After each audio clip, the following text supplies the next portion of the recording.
I've been driving the Pennsylvania Turnpike for over 20 years. I know every pothole, every rest stop, every curve between Pittsburgh and Philadelphia. I know which scales are open late and which truck stops have the cleanest showers. I thought I knew everything about that road. I thought I had seen every kind of weather, every kind of breakdown, every kind of driver.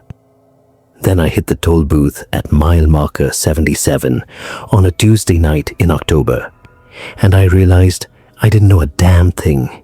It was late, real late, probably 1:30 in the morning. I was hauling a load of industrial bearings from Cleveland to a warehouse outside of Harrisburg.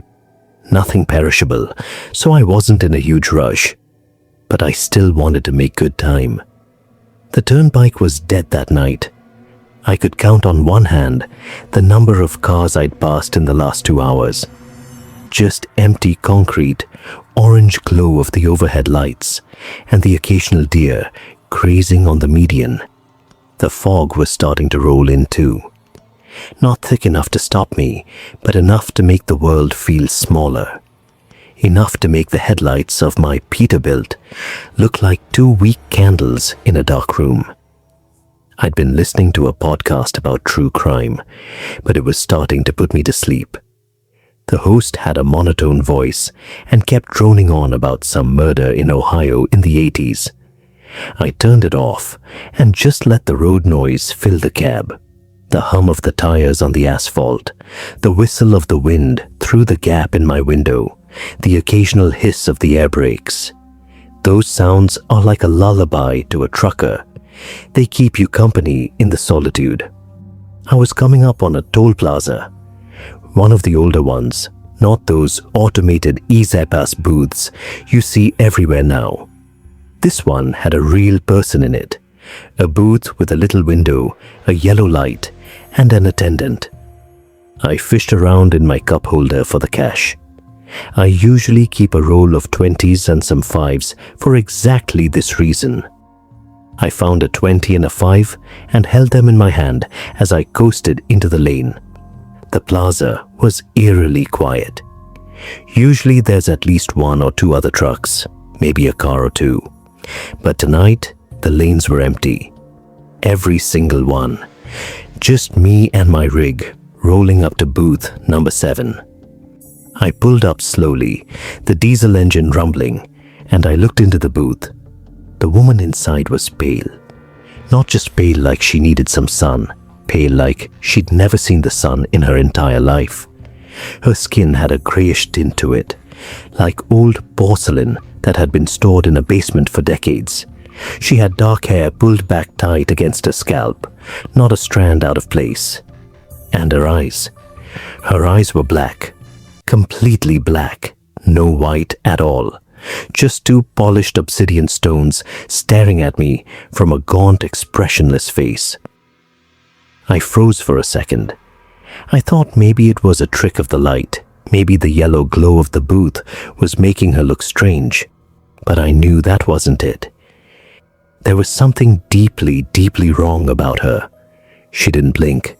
She didn't move. She just sat there on her stool, her hands folded on the counter in front of her. I leaned out the window and held up the cash. "Evening," I said, trying to sound normal. "Just the one axle. $25, right?" She didn't look at the money. She looked at me, right through me, her head tilted slightly to the side, like she was studying a bug under a microscope. Then she spoke. Her voice was soft, almost a whisper, but it cut through the noise of my engine like a razor. "You're number 7777. I blinked. "Excuse me." She repeated it. "Number 7777. You are the lucky winner of a free pass. No toll for you tonight." I didn't know what to say. I've been through hundreds of toll booths in my life. I've had attendants wave me through. I've had them chat with me about the weather. But I've never had one tell me I won some kind of lottery. I tried to laugh. "Oh, well, thanks. That's a first for me." She reached into the drawer of her counter and pulled out a coin. Not a regular coin. It was larger than a $half, dull gray metal, almost pewter colored. She extended her hand through the window and held it out to me. Her fingers were long, too long. The knuckles were too prominent. "Take it," she said. "It's yours." I hesitated. Every instinct in my body was screaming at me not to reach out and touch that thing. But I didn't want to seem rude. I didn't want to make a scene. So I reached out and took the coin from her palm. It was warm. Not just warm from her skin. It was unnaturally warm, like it had been sitting in direct sunlight for hours. The warmth spread into my fingers and up my arm, and for a split second, I felt a strange sense of calm wash over me. It was the most peaceful I'd felt all day. I looked down at the coin. There was writing on it, engraved into the metal. My name, my full name, James Robert Harlow, and a date.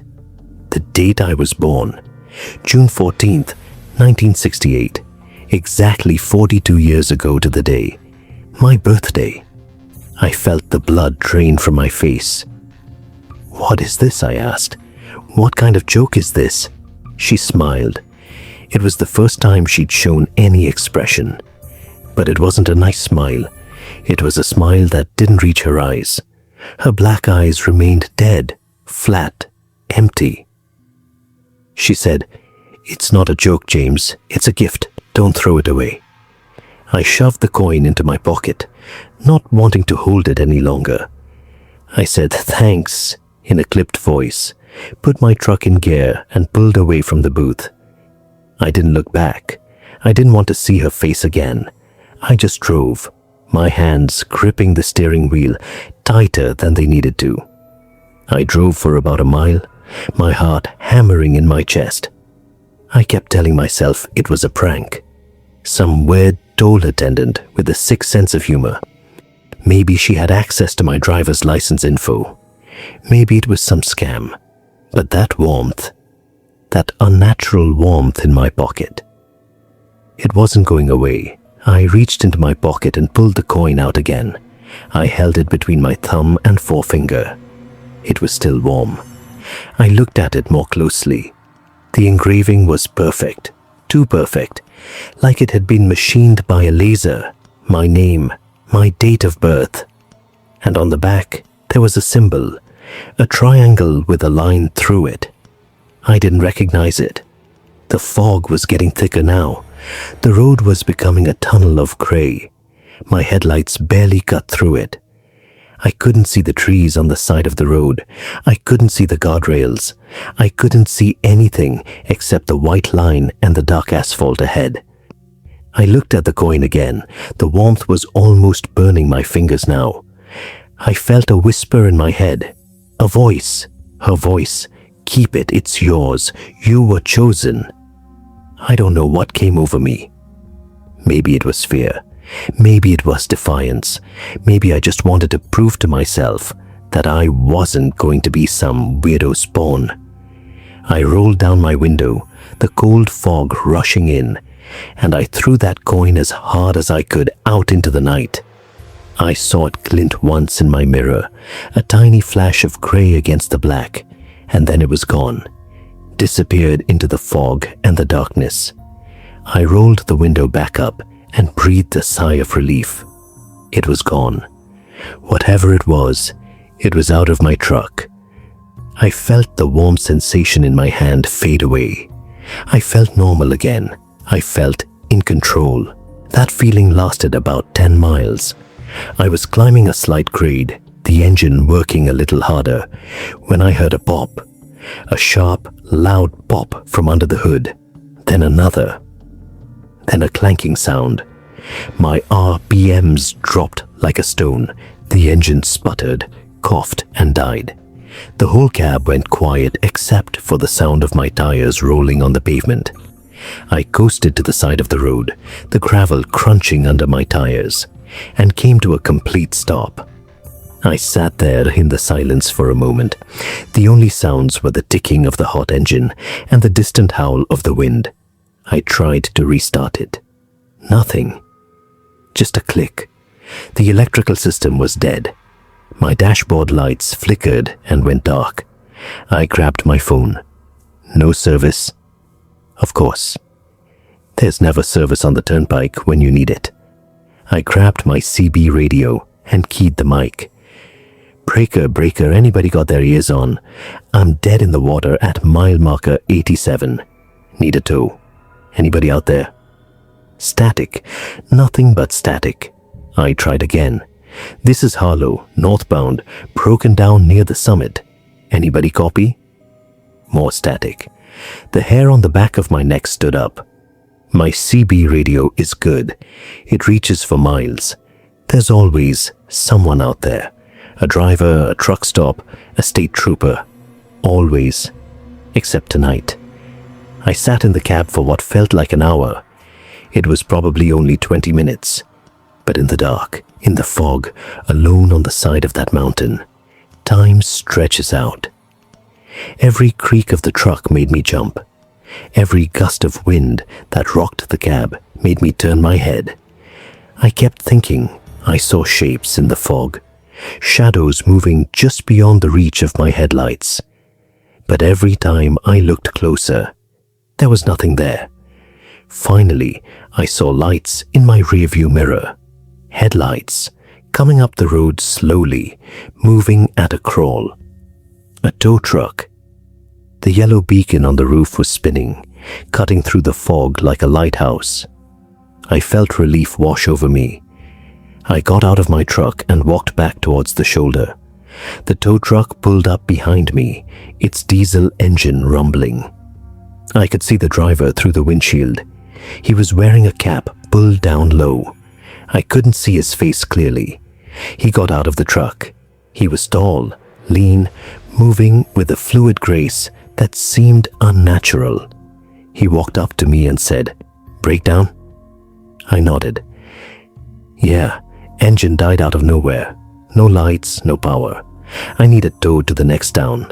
He looked at me, and when he lifted his head, I saw his face. My stomach dropped. My knees went weak. I actually stumbled backward. It was her. Not a woman anymore. A man. A man with a grizzled jaw, a few days of stubble, a cap on his head. But the face, the same gaunt cheekbones, the same grey porcelain skin, and the eyes, the same black, empty, soulless eyes. No white, just two infinite voids staring at me. He smiled. The same smile. Too wide, too knowing. He said, "You shouldn't have thrown away your gift, James." My mouth was dry. I couldn't speak. I just stood there shaking. He took a step closer. He was holding something in his hand. The coin I had thrown out the window 10 miles back. It was in his palm, glinting in the dim light of his tow truck headlights. It was still warm. I could feel the heat coming off it from where I stood. "I found this on the roadside," he said. "I knew it was yours. It's got your name on it." I whispered, "What do you want from me?" He tilted his head. The same exact way she tilted her head back at the toll booth. "I don't want anything. I'm just delivering a gift. The same gift I've been delivering for a very, very long time. There are 7,776 people before you, James. They all threw it away too. They all ended up on the side of the road. Some of them made it. Some of them didn't. But you still have a choice." He held out the coin to me. His fingers were too long, just like hers. He said, "Take it.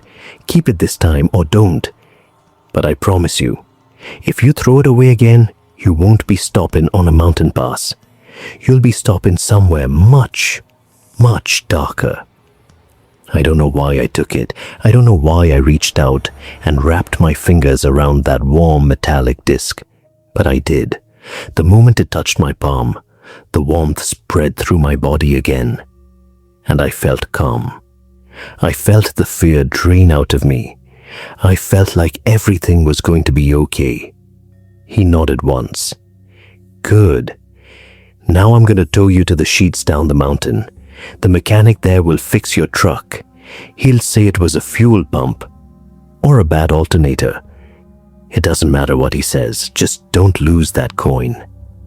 He towed me to the next exit. He dropped me off in the parking lot of a Sheetz truck stop, unhooked my trailer, and drove away without saying another word. The mechanic came out at 6 in the morning, looked under my hood, and told me I had a bad crowned wire. Fixed it in 20 minutes. Charged me $140. I never told anyone about the toll booth, about the woman, about the tow truck driver. How could I? Nobody would believe me. I just kept that coin in my pocket for the rest of the trip. I kept it in my pocket for the rest of the week. I kept it in my pocket for the rest of the month. But here's the thing that keeps me up at night. Here's why I'm telling you this. Sitting in this diner at 3 in the morning, drinking cold coffee and not looking anyone in the eye. I went home 2 weeks later. My wife, Sarah, greeted me at the door. She was happy to see me. She hugged me and kissed me and told me she missed me. I asked her how the kids were doing. She said, "The kids are fine, but you missed Danny's birthday." I froze. Danny is my son. He was born on June 14th. He turned 8 years old while I was on the road. I reached into my pocket and pulled out the coin. I looked at it. My name, my date of birth, June 14th, 1968. But now, in the dim light of my kitchen, I noticed something I hadn't seen before. Just below my name, engraved in tiny, tiny letters, almost invisible, was another name. Daniel Robert Harlow. And another date. His date of birth. June 14th, 2002. The coin was warm, always warm. And it wasn't for me. It was never for me. It was for him. I haven't slept more than 2 hours a night since I realized that. I've tried to destroy the coin. I've tried to melt it. I've tried to bury it. I've tried to throw it into the river. Every time, it ends up back in my pocket. Every time, the warmth returns. And every time I look at my son, I see those black eyes staring back at me from his reflection in the window. I don't know who that woman was. I don't know who that tow truck driver was. But I know they're coming back for the coin. And I know they're coming back for my boy. I'm writing this down so that someone, somewhere, knows what happened to me. Because tonight, I heard a knock on my front door at 1:30 a.m. I looked through the peephole. No one was there. But on the doormat, there was a new coin, smaller than the first, shiny, cold, not warm, with my son's name engraved on it, and a new date, today's date. He's only 8 years old. He hasn't done anything wrong, but they don't care. They just need the number 7,778, the next lucky winner. I just heard the door handle jiggle. I have to go. I have to get my son. If you're reading this, if you ever take the Pennsylvania Turnpike, if you ever see a pale attendant with black eyes, don't take the coin. Don't be a winner, because the prize isn't a free pass. The prize is a debt, and they always, always collect.